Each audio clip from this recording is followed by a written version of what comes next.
लूका 7 उसकी 11 से 17 आयत को मैं पढ़ूंगा और आप स्क्रीन पर भी उसे देख सकते हैं। थोड़े दिन बाद वह नाइन नामक एक नगर को गया और उसके चेले और उसकी बड़ी भीड़ उसके साथ जा रही थी। जब वह नगर के फाटक के पास पहुंचा तो देखो, लोग एक मुर्दे को बाहर लिए जा रहे थे जो अपनी माँ का एक लौता पुत्र था और वह विधवा थी, और नगर के बहुत से लोग उसके साथ थे। उसे देखकर प्रभु को तरस आया और उसने कहा, मत रो। और उसके पास जाकर अर्थी को छुआ और उठाने वाले ठहर गए।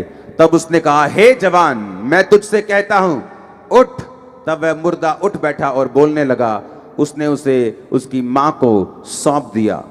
इससे सब पर बड़ा भय छा गया और वो परमेश्वर की बढ़ाई करके कहने लगे, हमारे बीच में एक बड़ा भविष्यद्वक्ता उठा है और परमेश्वर ने अपने लोगों पर कृपा दृष्टि की है। और उसके विषय में ये बात सारे यहूदिया और आसपास के सारे देश में फैल गई। ये वचन का पढ़ा सुना माना जाना आपकी बरकत का कारण हो यीशु मसीह के नाम में। यीशु मसीह बाइबल कहती है, नाइन नामक एक नगर को गए और वहां गेट से जब वो अंदर जा रहे थे तो एक मुर्दे को लोग बाहर लेके आ रहे थे। अपनी माँ का वो एक लौता था और वह विधवा थी और नगर के बहुत से लोग उसके साथ थे। बाइबल कहती है, क्यों जीसस क्राइस्ट दुनिया में आए। ये सारी चीजें जितनी बाइबल में लिखी हैं इनका एक महत्व है। नाइन नगर का मतलब है, नाइन का मतलब है NAIN। हाँ, इस नगर का मतलब था प्लेजेंट प्लेस, खुशनुमा प्लेस, खुशनुमा स्थान। जैसे हम पहाड़ों में जाते हैं और बोलते हैं बड़ा खुशनुमा स्थान है, बड़ा अच्छा फील हो रहा है। नाइन का मतलब है प्लेजेंट प्लेस, बड़ा अच्छा स्थान। और बाइबल कहती है एक अच्छे स्थान से एक अर्थी बाहर आ रही थी, और वो भी अर्थी किसकी? विधवा के एक लौते बेटे की अर्थी बाहर आ रही थी। और ये एक नॉनसेंस थी जो यीशु मसीह को पसंद नहीं आई। जो नाइन नामक शहर है वो नाह नाम से निकला था, जिसका मतलब था प्लेजेंट प्लेस, एक बहुत ब्यूटीफुल, एक बड़ा मन भावना स्थान। एक मन भावने स्थान के से एक अर्थी आ रही थी और वो भी एक विधवा की। और दूसरी बात, वो विधवा का भी वो एक लौता बेटा था। एक मन भावने स्थान से एक ट्रेजेडी बाहर आ रही थी। और जब यीशु मसीह ने उसे देखा और यीशु मसीह ने जब उसे चेक किया, कहा कि इस मुर्दे को मेरे पास ले आओ, अर्थी को छुआ और कहा, उठ जा। बाइबल कहती मुर्दा उठने लगा, क्योंकि बाइबल कहती है प्रभु यीशु मसीह का जन्म इसलिए हुआ और पवित्र आत्मा की सामर्थ्य उसे इसलिए दी गई ताकि वो लोगों को सुसमाचार प्रचार कर सके। जब सुसमाचार प्रचार का हम जिक्र करते हैं तो लोगों को लगता है कि ये सब पास्टर लोग जो ये जिक्र कर रहे हैं, इनका मतलब क्रिश्चियन या ईसाई बनाना या धर्म परिवर्तन करना है। इसीलिए वो चीजों को समझ नहीं पाते। क्यों अब तक किसी क्रिश्चियन ने किसी धर्म के खिलाफ स्टेटमेंट नहीं दी, कभी किसी देश के खिलाफ स्टेटमेंट नहीं दी, यहां तक कि किसी खालिस्तान या किसी भी चीज के खिलाफ उन्होंने कभी किसी चीज के खिलाफ ऐसी स्टेटमेंट नहीं दी, क्योंकि उनका मकसद जो है वो शारीरिक नहीं है, ना ही उनका युद्ध जो है वो शारीरिक है। बाइबल कहती क्रिश्चियन अपने देश के लिए हमेशा आशीष का कारण होते हैं। वो जिस देश में रहते हैं उस देश के लिए वो प्रार्थना करते हैं।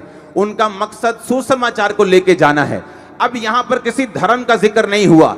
एक नॉनसेंस हो रही थी कि एक शहर जो अपने आप को प्लेजेंट प्लेस बताता था, खुशनुमा स्थान बताता था, वहां पर एक विधवा का एक लौता बेटा वो भी मर गया और वो बाहर आ रहा था। जब यीशु मसीह के सामने ऐसी नॉनसेंस होती है तो यीशु मसीह उस नॉनसेंस को टेस्टिमनी में चेंज कर देते हैं। तो यीशु मसीह ने जब देखा कि नाइन नगर से, खुशनुमा नगर से एक विधवा के एक लौते बेटे की लाश बाहर आ रही है, ये मैं होने नहीं दे सकता। और बाइबल कहती जब उसने अर्थी को छुआ और कहा, उठ जा, अराइज, तो बाइबल कहती मुर्दा उठ गया और बोलने लगा और सब पर बड़ा भय छा गया। ये करने के लिए प्रभु यीशु मसीह आए थे। जो यहां पर यीशु मसीह ने किया आपकी नॉनसेंस को खत्म करने के लिए। कि नाम क्या है? नाम है अमीर दास, लेकिन घर में इतनी गरीबी है कि रोटी खाने के लिए भी पैसा नहीं। नाम क्या है? नाम है जी बंदर ठेकेदार, पर दिहाड़ी तक को काम नहीं है। नाम क्या है? नाम जो भी है जिंदगी नाम के उलट हो चुकी है। नाम कुछ भी है, जिंदगी नाम के बिल्कुल खिलाफ हो चुकी। जो नाम बंदे का है, जिंदगी उसके टोटल खिलाफ, उसके रिजल्ट लाइफ के टोटल खिलाफ चल रहे हैं। ये खत्म करने के लिए प्रभु यीशु मसीह दुनिया में आए। इसलिए उसने कहा, यहोवा ने मेरा अभिषेक किया है ताकि मैं लंगड़ों को चलाने का, मुर्दों को जिलाने का, कुचलों हुओं को छुड़ाने का सुसमाचार प्रचार कर सकूं और उन्हें छुड़ा सकूं। यही करने के लिए प्रभु यीशु मसीह आपकी लाइफ में आए। मेरी लाइफ में एक नॉनसेंस थी क्या, कि जवान लेकिन नशों में, मेंटली अपसेट, मेंटली अटैक के दौरे पड़ते हैं, वैसे जवान एक शैतान का ये एक नॉनसेंस थी। हाँ, वैसे शादीशुदा, लेकिन उस बहन के बच्चे नहीं हो रहे, गर्भ में रसौलियां हैं। जबकि परमेश्वर कहता है इंसान को, बी मल्टीप्लाई, बी फ्रूटफुल।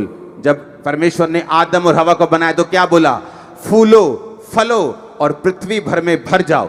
ये खुदा की इच्छा है कि हम फूले और फले और पृथ्वी में भरें, लेकिन शैतान की इच्छा यह है कि वो मारे और घात करे और नष्ट करे आपके गर्भ को, आपके फल को, आपके फाइनेंस को। कि बंदा तो बहुत पढ़ा लिखा है जी, उसने जो बीएड की है जी, उसने पीएचडी की है, पर अभी भी जॉब के लिए ट्राई कर रहा है। ये एक नॉनसेंस है। और बाइबल कहती है दुनिया पे कोई भी जन आपकी नॉनसेंस खत्म नहीं कर सकता। मैं किसी धर्म की बात नहीं कर रहा हूं, लेकिन सिर्फ जीसस क्राइस्ट है, सिर्फ प्रभु यीशु मसीह, जिसने आपकी नॉनसेंस के लिए क्रूस उठाया। और इसीलिए प्रभु यीशु मसीह कहते हैं, जहां मैं आऊंगा वहां नॉनसेंस खत्म हो जाएगी। लोग खत्म कर सकते हैं टेम्परेरी, जब यीशु मसीह खत्म करेंगे तो पीढ़ियों तक करेंगे यीशु मसीह के नाम में। जो मैं आपकी लाइफ में होता हुआ देख रहा हूं, अगर आमीन ऊंचा, तो ये बरकत आपकी है। हालेलुया। सभी को जय मसीह की। आपने सुना इस वचन को, जो परमेश्वर के दास अपोस्टल जी वचन को प्रीच कर रहे हैं। प्रभु यीशु मसीह इस संसार में क्यों आए? वो असंभव को संभव करने के लिए, क्योंकि जो काम असंभव है, मतलब कि नामुमकिन, उस काम को संभव में बदलने के लिए आए परमेश्वर। वो खुद जगत को बनाने वाला परमेश्वर इस धरती पर आए, हर एक नॉनसेंस को चेंज करने के लिए। जो आपके लाइफ में जो भी काम नॉनसेंस है, हो ही नहीं सकता, उस नॉनसेंस को चेंज करने के लिए। बहुत से लोग कहते हैं मसीह लाइफ, क्रिश्चियन एक धर्म है, एक जाति है। ये लोग धर्म बदलते हैं, जाति को चेंज करते हैं। ये सब रॉन्ग है, सारी बातें रॉन्ग। क्रिश्चियन लाइफ, मसीह जिस क्षेत्र में, जिस नगर में होगा या जिस शहर में होगा, उस शहर का कल्याण होगा, उस गांव का कल्याण होगा। क्यों? क्योंकि मसीह का लाइफ ही होता है अपने देश के लिए प्रार्थना करना, अपने लोगों के लिए प्रार्थना करना, अपने नगर के लिए प्रार्थना करना। पर बहुत से लोग नहीं समझते इस चीज़ को।